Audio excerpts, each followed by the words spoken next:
셉니다. 리더십이 강하고. 그래서 이런 것들을 일컬어서 우리가 바이오리듬하고도 관계가 있지만은 우리들의 6가지 경락의 체질론이라고 하거든요. 그 다음에 양명인이라고 하는 건 뭐냐? 또 한 번 강조하지만 머리가 좋고 날카롭고 둘째 발가락하고 둘째 손가락으로 유별나게 흘러가는 경락이거든요. 둘째 손가락이 유별나게 잘 발달되어 있고 둘째 발가락이 길다. 이 사람들은 절대로 살이 잘 안 찝니다. 그냥 내버려둬도 소모력이 많아요. 그러고 음식탐이 별로 없어요. 머리가 날카롭습니다. 그 대신 결점이 있다면 남의 잘못을 굉장히 아프게 잘 지적을 하죠. 양명인이라고 합니다. 양명인. 이런 음양이라는 게 참 기가 막힌 겁니다, 여러분. 우리 손가락 안에 흘러댕기는 12가지 경락이요. 여러분들의 오장육부의 허시를 짐작할 수 있거든요. 침을 놓을 때에도 우리가 뭔가 증상이 잘 안 나타나면 이걸 잘 봐가지고, 맥을 봐가지고, 아하, 요 사람은 좀 말랐다. 그러면 태음 경락을 보여주고, 요 경락은 닦아줍니다. 조금 달고 시게 먹으라고 그러고, 약간 매운 음식은 끊으라고 합니다.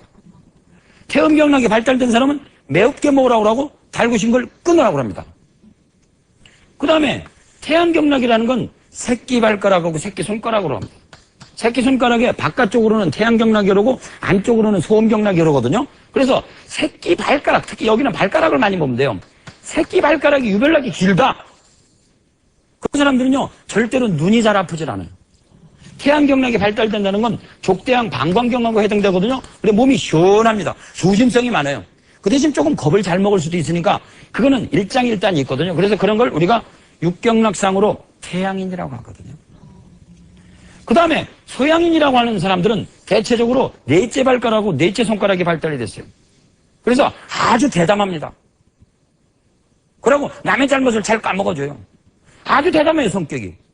그래서 용기가 많아요.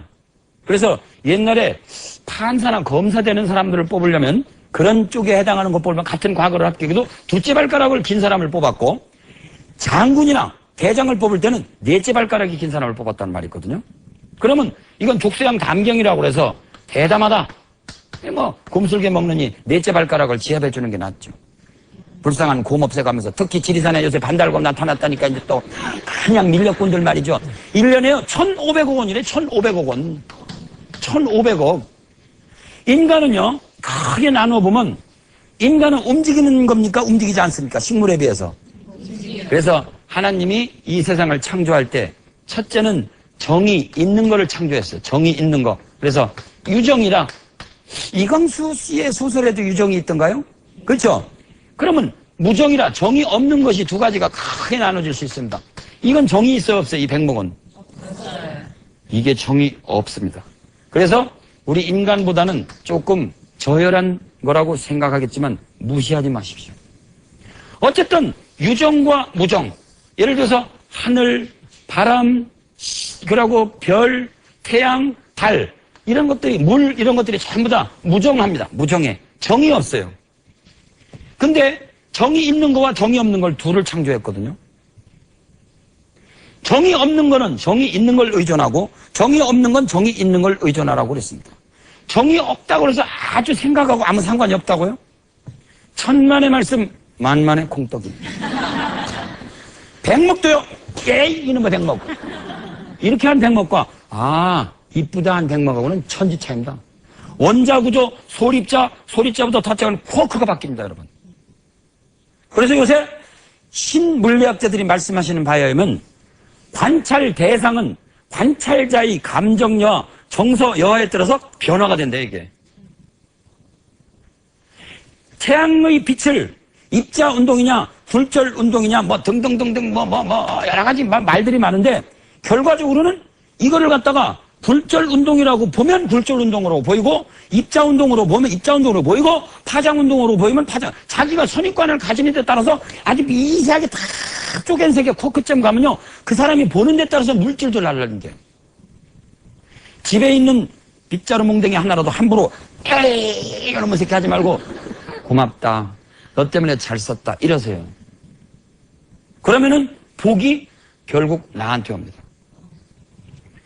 1975년도에서 1976년도 사이에 있었던 일입니다. 전라남도 순천 송광사에서 제가 행자 생활을 했다고 그랬습니다. 행자 생활을 하는 가운데 머리는 안 깎아주지. 이 양말에다가 들어간 이 양복을 이렇게 넣고 펄렁펄렁 하면서 뛰어다니는데요. 다른 사람들이 다 머리 깎고 있는데 저 혼자 머리 기르고 있으니까 그렇게 머리 깎은 게 부러워 보이는 거 있죠. 미치겠어요. 머리 좀 깎아달라고. 그래도 안 깎아줘요. 어떻게 하나 보느라고. 아니라니까 이놈이 성질은 급해갖고요. 벙쩍 뛰다 보면요. 이제 부엌을 절에서는 채공간이라고 그러는 채공간. 부엌에서 이렇게 이렇게 뭐도 다듬고 그 다음에 이제 저쪽으로 나면 공양간이라는 게 있어요. 여기서는 이제 이 불도막에다 불도 이제 비고 거기서 150분, 200분 되는 쌀밥 특히 그때 저 밑에 마을에서 찰밥 공양을 가지고 오는 사람만 보면 아주 그냥, 업장이 무너질 것 같아요. 그냥 찹쌀을 해갖고 오지 찹쌀만 들고 와요, 찹쌀만. 그러면요, 이 5사람이요, 150분, 200분에 이 찹쌀밥 하는 게 이따만합니다, 시루가. 시루가 이만해요. 새로 만든 시루 비슷한 건데, 이만한 건데, 시루뽕 있죠, 시루뽕. 밀가루로 붙이는 것만 해도 한 바퀴 돌아야 돼, 한 바퀴 이렇게. 우와.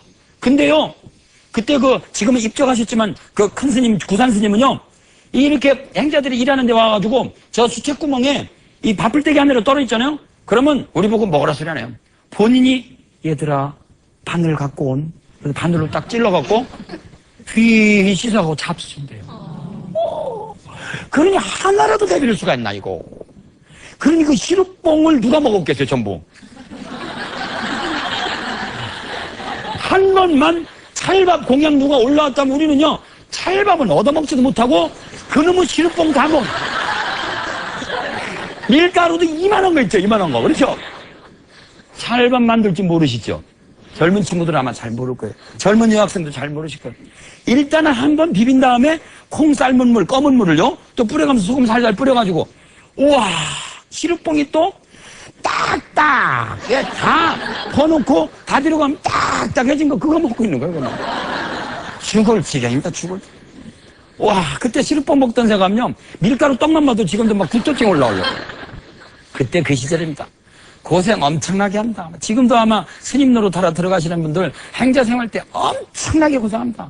송광사 특히 송광사 행자 생활 6개월만 하면 다른 돼서 스님 노릇 한 1, 2년인가 보다 더 고생이 많다고 그러거든요. 그런데 아주 자부심을 저도 느낍니다. 비록 쫓겨났어도. 얻어맞아도 금반짝도 얻어맞을 꼴이죠. 예? 그런데 그때